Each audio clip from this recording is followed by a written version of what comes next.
qui excellent à travers le monde que nous allons réussir. C'est le cas par exemple du docteur Mukwege qui est prix Nobel, c'est le cas du docteur professeur Muyembe, maintenant nous avons le cardinal Ambongo. Ça, ce sont des cas qui ne peuvent que redonner la fierté d'être congolais, la dignité à notre peuple. Ce peuple qui était meurtri, découragé, se disant qu'il n'y avait plus d'espoir dans ce pays, eh bien, il va voir que à travers ces dignes fils, il y a moyen de redorer l'image de notre pays, et c'est à travers ces personnages-là. Donc j'étais là pour honorer le cardinal et envoyer ce message à notre peuple. Un grand message, justement, puisque c'est la première fois qu'un président de la République démocratique du Congo assiste au cardinalat d'un de ses fils. Oui, parce que vous savez qu'on a dit des choses sur l'Église catholique. Moi, je suis un enfant de l'Église catholique. J'ai été baptisé à l'âge de 2 mois. J'ai des membres de famille très proches qui ont fait des vœux. J'ai un évêque comme oncle. Justement, sans vous couper la parole, Monsieur le Président, on dit même que voilà, c'est vraiment les neveux des évêques. Oui, voilà.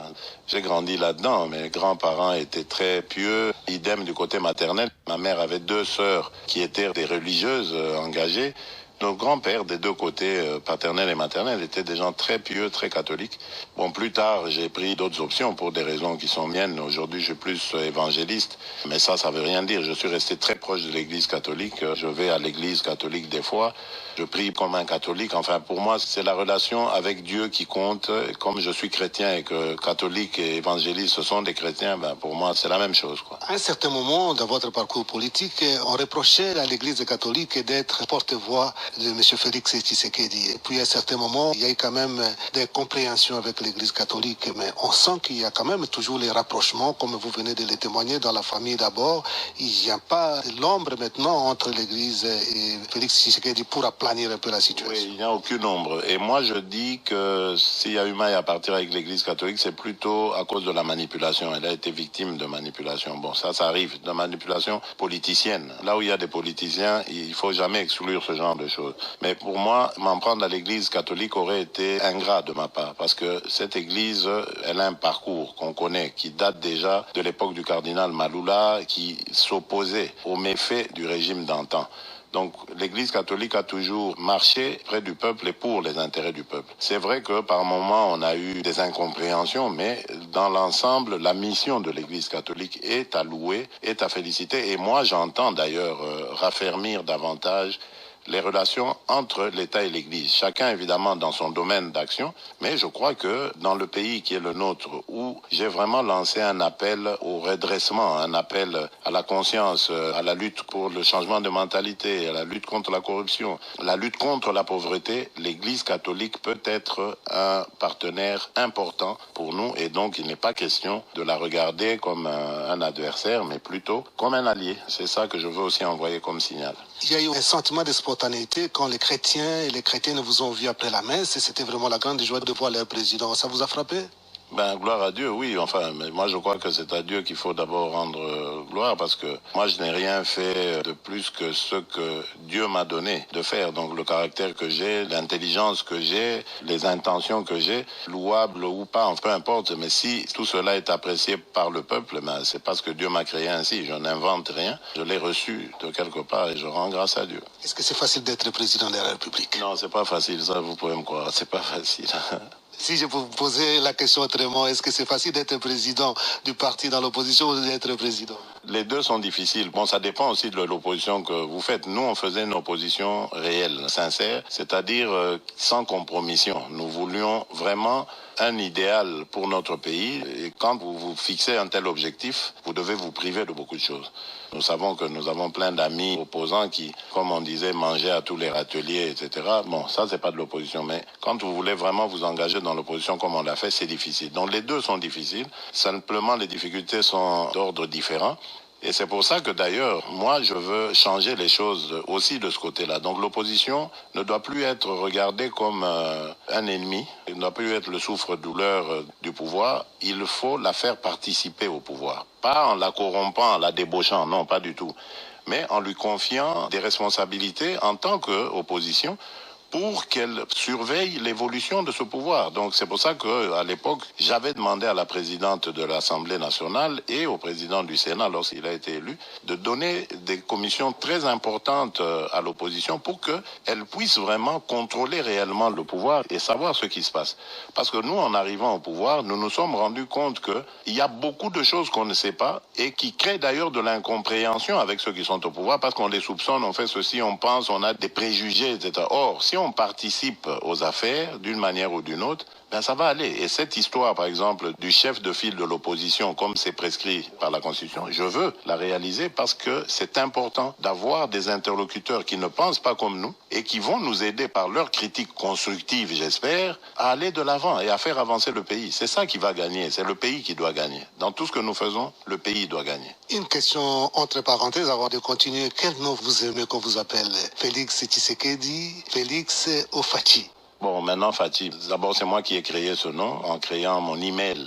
J'ai pris les initiales de tous mes noms, Félix Antoine Tshisekedi Chilombo. Comme ça faisait Chi 2 fois, j'ai gardé un Chi, donc Fatih, ça va, c'est bon. Mais on peut m'appeler comme on veut. Félix, je suis à l'aise. Antoine, un peu moins, mais bon, quand même. Chilombo, c'est mon nom. Dans la famille, on m'appelle comme ça pour m'identifier dans la famille Tshisekedi. Et Tshisekedi, c'est mon nom de famille, donc voilà.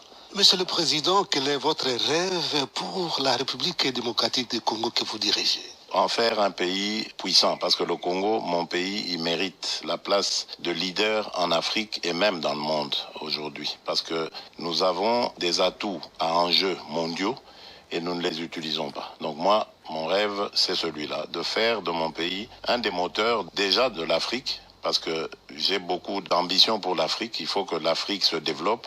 L'Afrique, on dit que c'est l'avenir de ce monde, eh ben, l'Afrique doit le démontrer. Nous avons une jeunesse, ça c'est la force que l'Afrique a et que personne ne peut nous égaler à ce niveau-là. Et la jeunesse, elle est créatrice, elle est innovante, elle est dynamique, ingénieuse, tout ce que vous voulez. Nous devons simplement mettre notre jeunesse dans de bonnes conditions et vous allez voir, l'Afrique va étonner. C'est ça mon rêve. Et que pensez-vous des cultes de personnalité, Monsieur le Président? Je déteste ça. Vraiment, je déteste ça. Je prie tous les jours mon Dieu pour qu'il me garde de ne jamais tomber là-dedans, pas tomber dans l'orgueil, de rester celui que je suis. Je demande incessamment à mes amis, à mon entourage, de me dire chaque fois si je déborde ou quoi, qu'ils me fassent la remarque et je me rends compte que bon, jusque-là, ça tient. J'espère que ça tient. On dit que le pouvoir use, le pouvoir rend fou. J'espère que je pourrai partir avant de devenir fou. Et rapidement, Monsieur le Président, vous n'avez pas beaucoup de temps. Est-ce que vous avez encore un peu de temps pour les amis, pour la famille? Oui, quand même.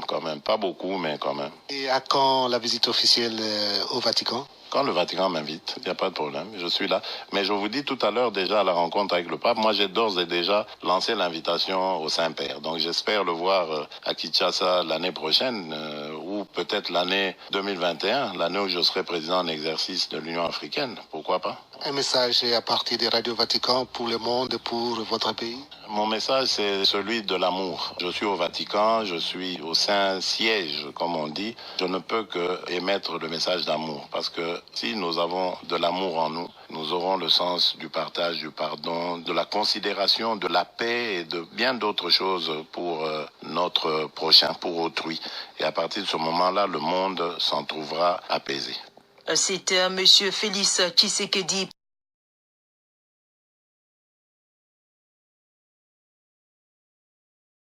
Pour aider le peuple congolais qui a exprimé la volonté pour changement. Les sanctionnés sont les personnes qui ont commis les violations des droits humains, soit la corruption, soit l'ingérence dans le processus électoral. C'est pas le passé, ce n'est pas un jugement dans le gouvernement actuel qui a un partenariat privilégié avec les États-Unis. Le président Tshisekedi a déclaré pour l'Union européenne que ces sanctions pourraient être levées maintenant que les élections se sont tenues normalement. Est-ce qu'il vous a fait la même demande ici aux États-Unis? Notre sanctions ne sont pas liées à l'élection ou les résultats des élections. C'est un jugement de la Cour constitutionnelle. Nos sanctions sont liées à la violation des droits humains, à la corruption et à l'ingérence dans le processus électoral bien avant l'élection de 2018. Alors, les sanctions sont pour aider le peuple congolais qui a exprimé la volonté pour changement. Les sanctionnés sont les personnes qui ont commis les violations des droits humains, soit la corruption, soit l'ingérence dans le processus électoral. C'est pas le passé, ce n'est pas un jugement dans le gouvernement actuel qui a un partenariat privilégié avec les États-Unis. Parti politique du pays. Il n'y a personne dans notre pays qui peut réussir ce que nous réussissons à faire en mettant tout le monde autour d'une même table. Moi, je suis très ému de voir que du côté du pouvoir, ils sont tous là, mais du côté de l'opposition, vous avez des noms qu'on entend et on dit, mais est-ce qu'ils vont venir? Est-ce qu'ils ne seront pas là? Ils sont tous là. J'ai fait le tour, je les ai salués avec beaucoup de joie, avec beaucoup de gratitude. J'ai vu notre ami Martin Fayoulou est là. Est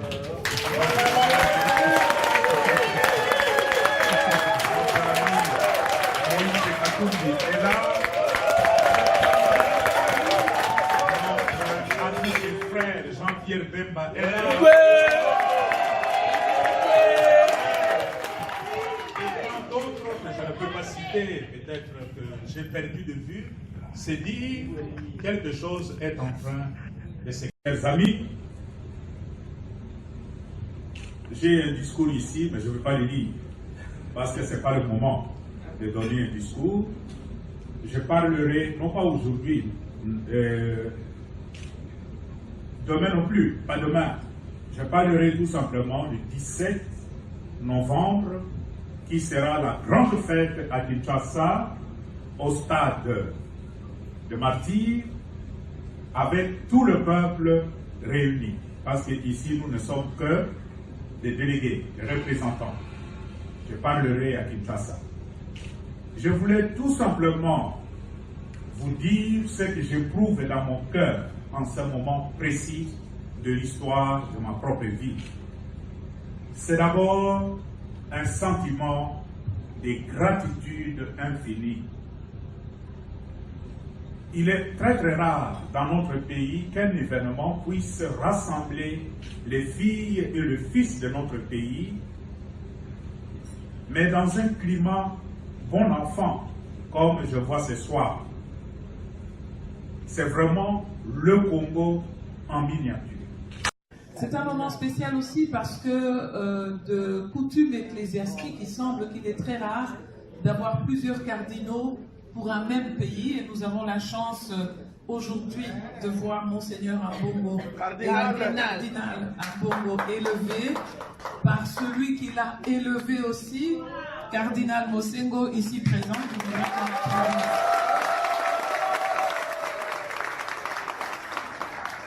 Et donc c'est un moment doublement spécial. Nous avons 2 cardinaux désormais en République démocratique du Congo. Si nous sommes nombreux ici, c'est parce qu'en République démocratique du Congo, il semble que nous avons 32 millions de catholiques. C'est beaucoup pour une population qui est censée compter 80 millions de citoyens congolais. Et c'est sans doute ça qui a inspiré ou qui a conduit la présence de tous les Congolais, quel que soit leur grade, leur rang, leur province, leur origine, leur métier, leur parti politique. C'est sans doute ça qui nous a tous rassemblés aujourd'hui autour d'une valeur commune. Ne dit-on pas la voix du peuple, c'est aussi la voix de Dieu.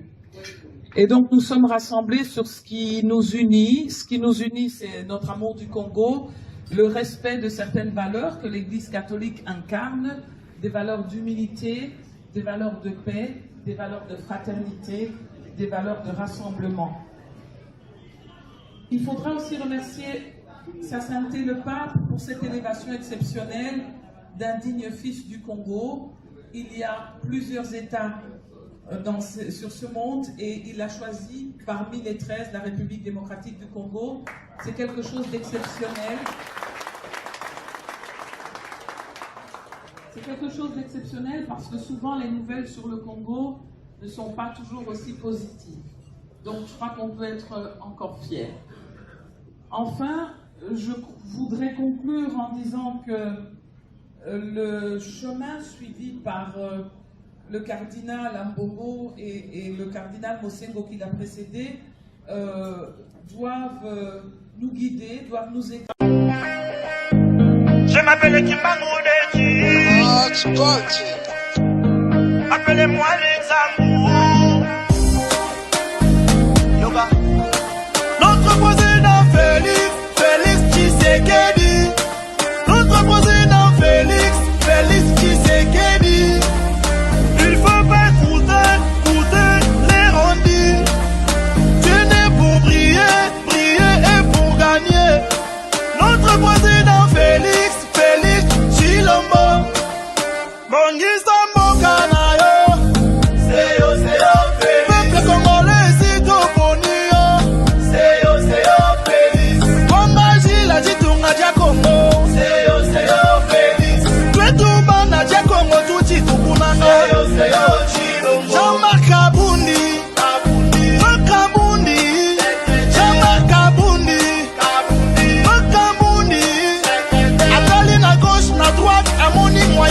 Retourne à base. Attali na gauche, na droite, à réfléchir. Retourne à base. Hey, hey, le topé si base raison. Hey, le base si pouvoir. Hey, le topé si base raison. Yoga. Élu président de la République démocratique du Congo. Je jure solennellement devant Dieu et la nation d'observer et de défendre la Constitution et les lois de la République.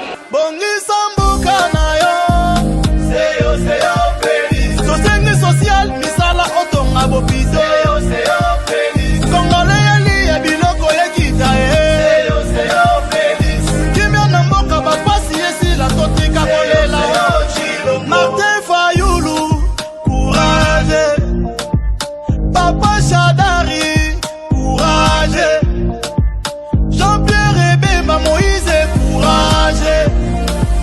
Tobo Manate, bon à pouvoir. Tosangana bon école, Lopé sa chance. Na Félix, Mwana Mboka. Elombe Mobali. Oze Mwana Mboka. Ok, allez Chilombo. Yafachi, Chilombo, Bongisa Mboka na yo. Seyo Félix. Peuple congolais si Tonimio.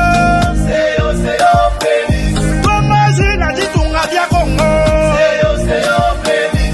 Twetuba na dia Congo tuji tukunanga. Seyo Chilombo. Maluba ba Congo basweli banyanga. On est ensemble. Équateur Maniema Katanga Kasai. On est ensemble. Bambala Bamango batete la bandundu. Béton à béton. Hey. On est ensemble. Papa Kabila, merci Raïs. Première passation des pouvoirs pour l'histoire du Congo. Papa Kabila, merci Raïs. Hey. Je m'appelle Kimbangu Deji. Appelez-moi l'examour. C'est fou les paroliers. Merci. On fait la paix. Kolia, Banabatamba, Banabakindekilias, Biloko Kita. Merci son excellence Félix Tshisekedi, notre président.